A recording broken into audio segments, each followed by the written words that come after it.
अपने पिछले वीडियो में हमने बताया कि मेल फर्टिलिटी इंप्रूव करने के लिए आपको खान पान में क्या सुधार लाना चाहिए।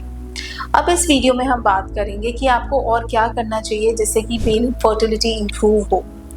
आपका दूसरी चीज़ है कि आप खान पान के सुधार के अलावा आप एक्सरसाइज करें, रेगुलरली एक्सरसाइज करें। अब एक्सरसाइज किस तरीके की होनी चाहिए? एक्सरसाइज में हल्की फुल्की कार्डियोवैस्कुलर एक्सरसाइज आप कर सकते हैं। पुरुषों की मेल फर्टिलिटी को, पुरुषों की प्रजनन क्षमता यानी कि मेल फर्टिलिटी को सुधारने में नियमित शारीरिक गतिविधियां यानी कि फिजिकल एक्टिविटी बहुत मददगार होती है। सही व्यायाम से हार्मोन संतुलित रहते हैं, रक्त प्रवाह बेहतर रहता है और तनाव कम होता है।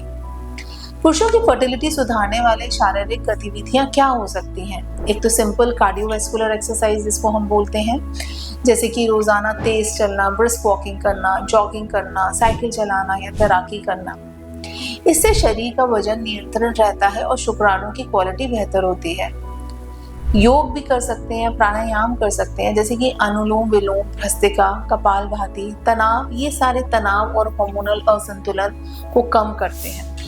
आसन में अगर हम बात करें, भुजंग आसन, सेतुबंध आसन, धनुरासन, ये सारे रिप्रोडक्टिव ऑर्गन्स को में ब्लड सर्कुलेशन इंप्रूव करते हैं जिससे कि मेल फर्टिलिटी इंप्रूव होती है। स्ट्रेंथ ट्रेनिंग आप जरूर ऐड करें अपने एक्सरसाइज में, मतलब कि हल्का फुल्का भार उठाना, जैसे कि पुशअप्स आप कर रहे हैं या स्क्वाट्स कर रहे हैं या लंजेस कर रहे हैं या हल्के वजन से व्यायाम से आपके टेस्टोस्टेरोन लेवल्स थोड़े बेहतर होते हैं। मगर याद रखें, बहुत भारी वजन ना उठाएं या बहुत ज़्यादा भारी एक्सरसाइजेस ना करें, ये नुकसानदायक भी हो सकती हैं। और स्टेरॉइड्स का प्रयोग बिल्कुल ना करें अपनी वेट ट्रेनिंग के दौरान।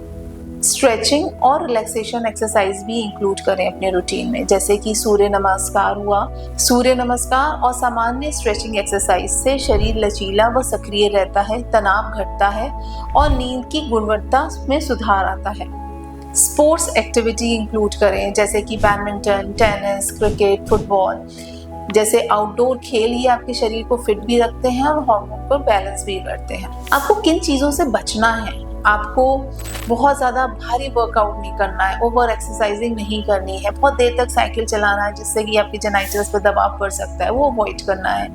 या फिर बहुत लंबे समय तक नहीं बैठे रहना है जिससे कि आपके नीचे के एरिया में काफ़ी तापमान बढ़ता है, जिससे कि स्पर्मेटोजेनेसिस पे इफेक्ट रहता है। तो आपको सेडेंट्री लाइफस्टाइल को अवॉइड करना है। तो हमने ये जाना कि हमें रोजाना 30 से 45 मिनट कार्डियोवैस्कुलर या हल्की फुल्की स्ट्रेंथ ट्रेनिंग, योगा या प्राणायाम करना चाहिए। ये पुरुषों की फर्टिलिटी को काफ़ी हद तक सुधारते हैं। संतुलित आहार और सही नींद लेनी चाहिए। ये आदतें हमारे स्पर्म काउंट और स्पर्म क्वालिटी को काफ़ी सुधार सकते हैं। अब एक बात करते हैं, अब हमने बात करी डाइट की, एक्सरसाइज की, अब बात करते हैं कि हमें क्या अवॉइड करना चाहिए। हमें एडिक्शन बिल्कुल अवॉइड करना चाहिए, जैसे कि धूम्रपान और शराब बिल्कुल छोड़ना चाहिए। सिगरेट में मौजूद निकोटीन और टॉक्सिन केमिकल्स स्पर्म काउंट को घटाते हैं, शुक्राणु की गतिशीलता यानी कि मोटिलिटी को कम करते हैं। धूम्रपान से शुक्राणु की स्पीड घटती है जिससे एग तक पहुंच नहीं पाते हैं। डीएनए को नुकसान पहुंचता है धूम्रपान करने से। अंदर का डीएनए स्पर्म का फूट जाता है जिससे कि गर्भ धारण की संभावनाएं कम हो जाती हैं और गर्भपात का खतरा बढ़ जाता है। शुक्राणु के आकार में डिफरेंस आता है, जैसे कि मॉर्फोलॉजी बिगड़ जाती है, उसका जो सामान्य आकार होता है वो खराब हो जाता है, जो कि अंडाणु को फर्टिलाइज नहीं कर पाता है। हार्मोन का असंतुलन हो सकता है। स्मोकिंग से टेस्टोस्टेरोन का जो स्तर होता है वो भी प्रभावित होता है और यौन क्षमता और प्रजनन क्षमता दोनों को ही घटाता है। इरेक्टाइल डिस्फंक्शन हो सकता है ऐसे मरीजों में। और सिगरेट खून की नलियों को सिकोड़ देती है जिससे लिंग में पर्याप्त रक्त प्रवाह नहीं होता, ब्लड सर्कुलेशन नहीं होता।